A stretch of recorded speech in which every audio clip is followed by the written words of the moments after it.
Reliance industry मतलब directly Reliance industry की तो हम लोग बात नहीं करेंगे। यस, जो उसी से रिलेटेड जो डीमर्जर होके अलग जो कंपनी हम लोग को स्टार्ट होते हुए देखने को मिल चुके हैं, जियो फाइनेंशियल सर्विसेज, उसी से रिलेटेड बातचीत यहाँ पे होने वाली है। वैसे तो देखा गया बोलने के लिए कुछ ज़्यादा है नहीं, आज के दिन की भी जो शुरुआत थी कल के जैसा ही परफॉर्मेंस यहाँ पे रहा है। बैक टू बैक अभी हम लोग यहाँ पे बोल सकते हैं लोअर सर्किट हम लोग को लगते हुए देखने को यहाँ पे मिल रहे हैं। सो ये सिचुएशन को देखने के बाद ऑब्वियसली बहुत सारे कमेंट्स आते रहते हैं। बहुत सारे लोग ये भी पूछते हैं सर कमेंट कहाँ पे आते हैं, तो पुराने जो वीडियोस रहते हैं दोस्तों उन्हीं के ऊपर कमेंट्स यहाँ पे आ जाते हैं। ठीक है, तो उसी से रिलेटेड कुछ जवाब यहाँ पे मैं आप लोगों के सामने यहाँ पे देना चाहूँगा। तो फॉर्मेलिटीज़ की अगर हम लोग बात करें आज के दिन, तो आप यहाँ पे देख ही सकते हो सर्किट 2 दिन यहाँ पे नीचे जा रहा है। सो आई नो बहुत सारे सवाल आते रहते हैं अभी आगे क्या करें, सर्किट कब तक यहाँ पे चलेगा। ठीक है, यहाँ पे सर माल बेच कौन रहा है, ये भी खबरें बाजार में सामने आ रही कि LIC भी माल यहाँ पे बेच सकती है करके। आपके जितने भी डाउट है ना उनके लॉजिकल जवाब मैं आप लोगों के सामने यहाँ पे रखने वाला हूँ। तो चलिए एक एक सवाल को यहाँ पे लेते हैं और जवाब देने की कोशिश यहाँ पे करते हैं। हाँ, सबसे पहले तो जैसे मैंने कल का वीडियो अगर आपने देखा होगा तो ये एक पॉइंट मैंने आप लोगों को बोला था कि ये वाला चीज़ चेक कर लेना। कौन सा, कि 24 तारीख को, ठीक है 24 मतलब 24 अगस्त को जियो फाइनेंशियल सर्विसेज को इंडेक्स से निकाला जाएगा करके ये एक डेट फिक्स की गई थी। बट मैंने आप लोगों को ये भी कहा था कि थोड़ा चेक कर लेना, क्योंकि जब भी सर्किट लगता है ना दोस्तों तो यूजुअली क्या किया जाता है, हाँ इन चीज़ों को पोस्टपोन किया जाता है, चाहे फिर वो अपर हो या फिर लोअर सर्किट हो, क्योंकि बेसिकली वहाँ पे हम लोग को ट्रेडिंग देखने को नहीं मिलती है। एंड दोस्तों यही चीज़ अभी सामने आते हुए देखने को मिल रहा है। आप यहाँ पे चेक कर सकते हैं, देखिए जियो फाइनेंशियल सर्विसेज को इंडेक्स से तो निकालना ही है, सेंसेक्स निफ्टी से तो निकालना ही है, बट येस अभी ये चीज़ें पोस्टपोन हो चुकी है। तो थोड़ा सा मतलब बोलते हैं ना सबकॉन्शियस माइंड में पीछे ये चीज़ें कई तो पड़ी थी, ये मैंने पॉइंट आप लोगों को बोला था। एंड आज ही के दिन ये खबर सामने आते हुए देखने को यहाँ पे मिल रही है। सो आप देख सकते हैं यहाँ पे कि इस चीज़ को यहाँ पे पोस्टपोन किया जा चुका है। ये देखिए 24 अगस्त बोला जा रहा था, अभी वापस मैं कह रहा हूँ कि ड्रॉप तो ज़रूर होगा। ठीक है, जब प्रॉपर ट्रेडिंग स्टार्ट होगी ना तो उसके बाद अगर हम लोग ये कहेंगे आज नहीं तो कल ड्रॉप होने वाला है। अभी बताया जा रहा है कि 29 अगस्त को क्या करने वाले हैं, यस JFSL को यहाँ पे इंडेक्स से बाहर यहाँ पे निकालने वाले हैं। सो ये कुछ चीज़ें यहाँ पे पड़ी थी, जैसे मैंने आप लोगों को कहा था थोड़ा सा चेक कर लेना। वैसे तो इससे एज अ इन्वेस्टमेंट के हिसाब से हमारे डिसीजन में कोई फ़र्क नहीं पड़ता है, बट फिर भी कि कुछ ना कुछ ऐसे बहुत सारे कानूनी चीज़ें यहाँ पे लिखी हुई रहती है, तो थोड़ा सा याद आया था ऐसा कुछ। तो ये पॉइंट अभी फिलहाल सामने आते हुए देखने को यहाँ पे मिल रहा है। ठीक है, अभी ये देखना पड़ेगा कि ये जो सर्किट लग रहे हैं ये ओपन भी कब होते हैं। ठीक है, वरना शायद से और एक्सटेंड भी करना इनको पड़ सकता है करके। ठीक है, ये ऐसा कुछ रूल्स यहाँ पे होते हैं। देन अभी हम लोग बात करेंगे दोस्तों नेक्स्ट कुछ क्वेश्चन। कौन सा वाला क्वेश्चन है कि हाँ कि सर क्या यहाँ पे बड़े इन्वेस्टर माल यहाँ पे बेच रहे हैं, ऐसी बातचीत यहाँ पे चल रही है। तो देखिए इसका जो जवाब है ना दोस्तों बहुत सिंपल है। क्या कोई बड़ा इन्वेस्टर माल बेच रहा है, तो ऑब्वियसली यस दोस्तों, ये चीज़ें मैंने इसके पहले भी सिखाई थी आपको कि कोई छोटा प्लेयर अगर हम लोग यहाँ पे बात करें, कोई इंडिविजुअल प्लेयर की भी अगर हम लोग बात करें, ठीक है, तो वो अगर कोई शेयर खरीदता है बेचता है तो इतना कोई फर्क नहीं पड़ता है उस चार्ट पैटर्न की ओर।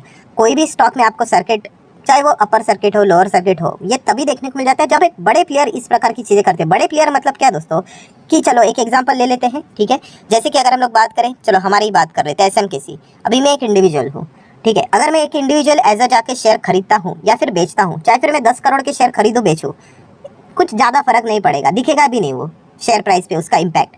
बट कल अगर एज अ SMKC मैं यहाँ पे समझो मैं SMKC म्यूचुअल फंड स्टार्ट कर लेता हूँ और आपको कहता हूँ क्या मुझे पैसा ये यहाँ पे दो, मैं आपका पैसा मैनेज करता हूँ, और बहुत सारे लोगों ने यहाँ पे मुझे पैसा देना स्टार्ट किया और मेरे पास अभी आ गए 10,000 करोड़। ठीक है, ये मेरे पैसे नहीं है बट आपके पैसे हैं। ठीक है, तो 10,000 करोड़ में मैनेज करता हूँ। अभी मैं जाके किसी एक शेयर में जाके अगर पोजीशंस बना दूँ या फिर माल को बेच दूँ, फर्क पड़ेगा, डेफिनेटली पड़ेगा। सो बताने का मकसद क्या है दोस्तों, ये जब भी सर्किट लगते हैं ना, लोअर सर्किट हो अपर सर्किट हो, ये बड़े प्लेयर्स के चलते ही, इंस्टीट्यूशनल इन्वेस्टर के चलते ही, ठीक है, हम लोग को ये चीज़ें देखने को मिल जाती है। अभी नेक्स्ट सवाल आपका ये आएगा, तो बड़ा प्लेयर मतलब कौन, तो बहुत सिंपल है। अगर आपको बेसिक ये चीज़ें जाननी है तो ये भी सवाल पूछा जाता है, सर क्या LIC यहाँ पे माल बेच रहा है, ऐसे भी खबरें सामने आ रही है। एक बात कहना चाहूँगा दोस्तों, कौन माल बेच रहा है ना ये एग्जैक्टली किसी को पता नहीं है, ये बाद में ही हम लोग को पता चलेगा जब शेयर होल्डिंग पैटर्न यहाँ पे अपडेट होगा। अभी हमें कैसे पता करना होगा कि कौन कौन यहाँ पे हो सकता है, तो देखिए रिलायंस इंडस्ट्री, ये नॉर्मल शेयर को ओपन करो एंड जो इन्वेस्टर रहता है, ठीक है, शेयर होल्डिंग पैटर्न उसमें चले जाओ। सो जो यहाँ पे रिलायंस इंडस्ट्री के शेयर होल्डिंग पैटर्न में नाम आपको देखने को मिल जाते हैं, ठीक है, यहाँ पे इंस्टीट्यूशनल इन्वेस्टर DIS की बात करें, पब्लिक की बात करें, तो उनके नाम देख लेना, क्योंकि 1:1 का रेशो था। तो जितने शेयर्स यहाँ पे देखने को मिल रहे थे रिलायंस इंडस्ट्री में, तो हर एक को यहाँ पे हम लोगों को उतने ही शेयर्स यहाँ पे मिलते हुए देखने को यहाँ पे मिल जाएंगे। तो ये सभी नाम आप लोगों को देखने को मिल जाते हैं। तो DIS में भी आप देखोगे तो आप देख सकते हो LIC का भी नाम देखने को मिल रहा है। मतलब क्या कि LIC को भी शेयर मिले होंगे, आई गेस अगर आप आज ही के दिन अगर चेक भी करोगे तो एलआईसी ने शायद से एक्सचेंज को इन्फॉर्म भी किया कि उनको यहाँ पे जियो फाइनेंशियल सर्विसेज के शेयर्स मिले हैं करके, ठीक है। तो इनमें से भी कोई यहाँ पे हो सकता है, मैं अगेन कह रहा हूँ ये होगा नहीं होगा, ये संभावना की बातें की जाती है। हकीकत तो आप लोगों को बाद में ही पता चलेगा कि किसने यहाँ पे माल बेचा है। जब ये शेयर होल्डिंग पैटर्न अपडेट हो जाएगा तब पता चलेगा कि एग्जैक्टली क्या है, ये वाला नहीं, हाँ जियो फाइनेंशियल सर्विसेज के हिसाब से हम लोग को एक अंदाजा मिलेगा कि क्या हुआ है करके, तो वहाँ से ही सारी चीज़ें समझ में यहाँ पे आ जाएगी। सो जो आप लोग यहाँ पे सवाल पूछ रहे हो, ठीक है, ये इसके जो जवाब है डेफिनेटली ऐसे उड़ती उड़ती खबरें यहाँ पे चलती रहती है, इसका ठोस जवाब, एक्चुअल कॉन्क्रीट जवाब तो शेयर होल्डिंग पैटर्न अपडेट होने के बाद ही हम लोग को पता चल जाएगा। देन अगर हम लोग बात करेंगे और भी कुछ सवाल यहाँ पे सामने आ रहे हैं, जैसे कि अगर हम लोग बात करें तो ये भी बोला जा रहा है सर कि पॉसिबिलिटी है कि भाई ETF भी यहाँ पे बेचेंगे करके। देखिए ETF को तो बेचना पड़ेगा ही, इंडेक्स से वो बाहर जाएंगे तो उनकी वो मजबूरी है, ठीक है। जो भी शेयर एंटर करेगा वो उनके मजबूरी के हिसाब से खरीदना पड़ता है, जो भी एग्जिट करेगा वो उनको बेचना पड़ता है। तो आज नहीं, कल नहीं, परसों नहीं, वो बिकवाली तो होनी ही होनी है, ये तो फिक्स है। 3800 करोड़ के आसपास एस्टिमेट लगाया गया था, ऊपर नीचे यहाँ पे हो सकता है। बट इसमें भी पॉसिबिलिटी क्यों ऐसा शब्द इस्तेमाल किया जा रहा है, तो जैसे मैंने कहा कि इस बिकवाली में कोई बड़ा प्लेयर भी हो सकता है। तो ये जो सवाल का जवाब अभी मैंने आप लोगों को 2-3 बार रिपीट करके बोला है, इस सवाल का जवाब भी वही रहेगा कि शेयर होल्डिंग पैटर्न अपडेट होने के बाद ही हमें पता चलेगा कि कौन कितना यहाँ पे बना रहा है और किसने माल यहाँ पे बेचा है करके, ठीक है। अगर शेयर होल्डिंग पैटर्न इन सभी लोगों के जियो फाइनेंशियल सर्विसेज में जो अभी यहाँ पे देखने को मिले वैसे हम लोग को इंटैक्ट देखने को यहाँ पे मिल जाते हैं, ठीक है, जितना इनको परसेंटेज यहाँ पे मिला है, तो हम कहेंगे कि इन्होंने माल नहीं बेचा। एंड अगर इनके परसेंटेज कम हो जाते हैं तो डेफिनेटली उन्होंने माल बेचा, ये चीज़ हमारे सामने आ जाएगी। नेक्स्ट सवाल की अगर हम लोग बात करें, ये एक बहुत अच्छा सवाल पूछा था, सर कहाँ तक गिरेगा। एकदम क्रिस्टल क्लैरिटी के साथ बोलना चाहूँगा, देखिए एग्जैक्टली कहाँ तक गिरेगा, एग्जैक्टली कहाँ तक भागेगा, ये किसी को भी पता नहीं होता है। हाँ, बट जितने भी एक अनुमान लगाए जाते हैं, बाजार में जो बातचीत की जाती है वो आपके सामने यहाँ पे रखना चाहूँगा, ठीक है। ऐसा एग्जैक्टली अगर किसी को पता है तो वहीं पे जाके खरीदेगा, एग्जैक्टली पता है टॉप कहाँ पे बनेगा तो वहीं पे जाके बेचेगा, एक अनुमान रहता है। तो अनुमान की अगर हम लोग बात करें, देखिए तो थोड़ा सा हिस्ट्री निकालना पड़ेगा कि अगर आपको देखना है कि कहाँ तक गिर सकता है करके, तो आप सभी लोगों को पता ही है कि जियो फाइनेंशियल सर्विसेज, ठीक है, बाजार में आने वाला था। एंड 19 जुलाई या फिर 20 जुलाई को इसकी प्राइस डिस्कवरी होनी थी। तो पहले बोला गया था कि ये शायद से 150 या फिर 180 के बीच में क्या हो सकता है, इसकी प्राइस डिस्कवरी हो सकती है। बट एक्चुअल में प्राइस डिस्कवरी कितनी हो गई, यस 261.85, ठीक है, 260 बोलो 62 बोलो, ठीक है। तो ये हम लोग को देखने को मिल रहा है। तो अभी नेक्स्ट यहाँ पे ये अंदाज़ा लगा जा रहा है कि इसके जो प्राइस डिस्कवरी की गई थी वो बहुत ज़्यादा की गई थी, तो एक्चुअल में 150-180 के बीच में यहाँ पे रहना चाहिए। तो माइट भी ये 180 तक आके यहाँ पे रुक सकता है, ये एक अनुमान लगाया जा रहा है, ठीक है। तो ये एक पॉइंट है जो कि मैंने आप लोगों के सामने रख दिया। मैं अगेन कह रहा हूँ, एज ए इन्वेस्टर मैं इस चीज़ को ज़्यादा इतना वैल्यू यहाँ पे नहीं देता हूँ, क्योंकि ये चीज़ें हमारे हाथ में नहीं होती, हमें कंपनी के फंडामेंटल्स देखने होते हैं। अगर कंपनी के फंडामेंटल्स अच्छे हैं तो शेयर में आप लोगों को रिटर्न्स मिल जाएंगे। एंड अगर फंडामेंटल्स अच्छे नहीं है तो क्या टॉप क्या बॉटम, पैसा तो डूबना यहाँ पे तय ही है, ठीक है। बट फिर भी अगर ये सारी चीज़ों को मैं कवर कर लेता हूँ, तो ये फिलहाल बातचीत यहाँ पे चल रही है कि 150-180 की बातचीत हो रही थी, तो उसी के आसपास अभी गाड़ी रुकती हुई देखने को मिलेगी। एक अनुमान लगाया जा रहा है, अभी देख लेते आगे क्या होता है करके। नेक्स्ट सवाल की अगर हम लोग यहाँ पे बात करेंगे तो हाँ, नेक्स्ट इंपॉर्टेंट डे कौन सा रहेगा, तो ऑलरेडी मैंने कल के दिन भी आपको बोला है 46th AGM, इसी के ऊपर अभी सभी लोगों की निगाह रहने वाली है।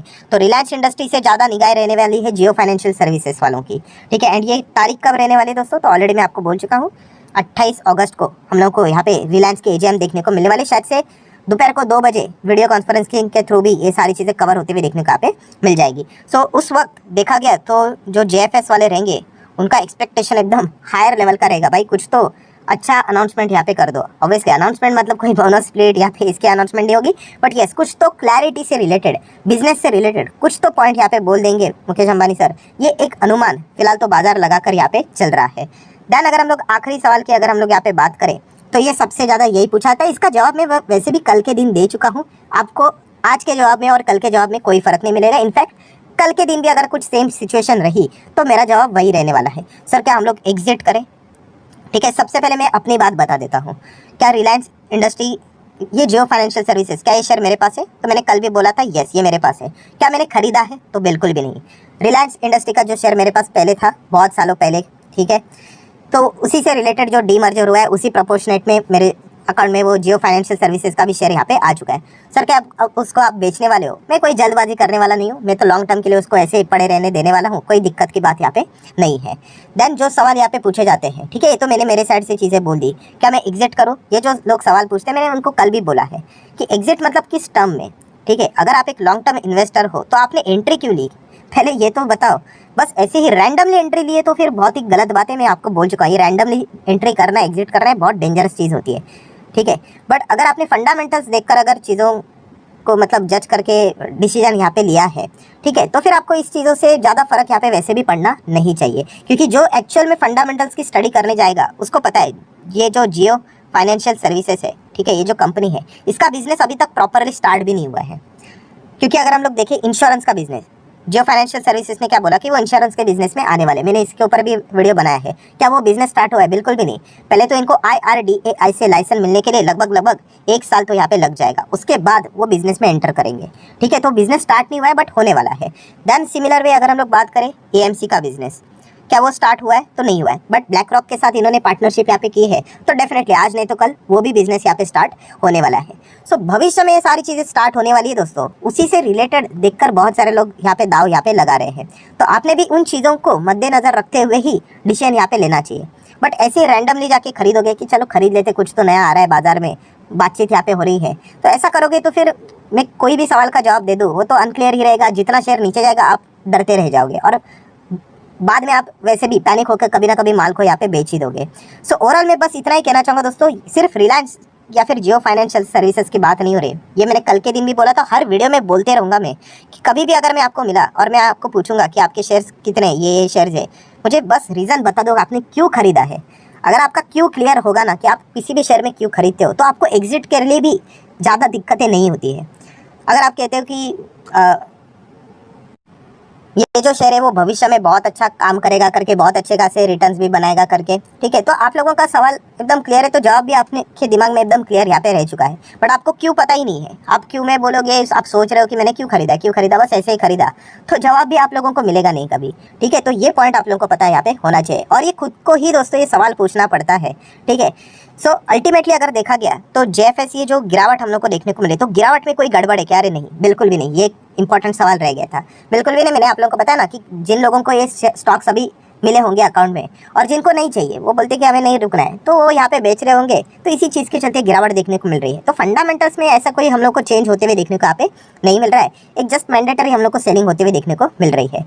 अभी देखा गया तो जियो फाइनेंशियल सर्विसेज मतलब इनका बिजनेस तो अभी तक यहाँ पे स्टार्ट होते हुए नहीं देखने को मिला, बट येस नाम बहुत बड़ा है जियो, रिलायंस, एंड इनके पास सबसे बड़ा एडवांटेज क्या है, तो इनके पास अभी बिजनेस ना स्टार्ट होते हुए भी मतलब बड़े स्तर के ऊपर 2 बड़े एडवांटेज है। एक तो यस इनके पास पैसे तो बहुत अच्छे खासे देखने को यहाँ पे मिल रहे हैं, इधर से ना उधर से तो आराम से तो पैसे के अरेंजमेंट तो हो ही जाएगा। एंड सबसे इंपॉर्टेंट चीज़ यस इनकी मैनेजमेंट की टीम, ये सबसे बड़ी चीज़ है कि जिन जिन लोगों ने इतना बड़े कंपनीज को खड़ा यहाँ पे किया है, ठीक है, वो वहाँ से अभी रिटायर हो चुके हैं, तो उन्हीं को यहाँ पे उन्होंने जियो फाइनेंशियल सर्विसेज में लाके रखा हुआ है।